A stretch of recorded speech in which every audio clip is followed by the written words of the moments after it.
नाज़रीन आदाब, आइए फैटफ की ताज़ा सूरत हाल पर नज़र डालते हैं।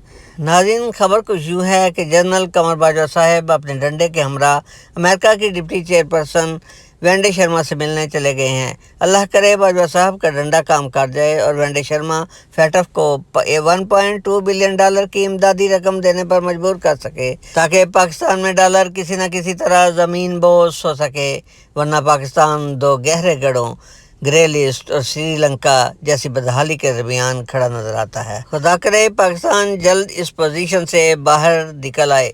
नाज़रीन, इम्पोर्टेड हुकूमत के पीएम और वज़ीर ख़ारजा मिफ्ताह इस्माइल के पाकिस्तान को ग्रे लिस्ट से निकालने के सब दावे महज सोशल मीडिया के प्रोपेगंडे के अलावा कुछ न थे। इम्पोर्टेड हुकूमत ने 3 माह के अरसा में मईशत का भुरकस निकाल दिया है। महंगाई रुकने का नाम नहीं ले रही। गरीब तो गरीब, इस हुकूमत ने सफ़ेद पोश अवाम के भी कपड़े उतार कर रख दिए हैं।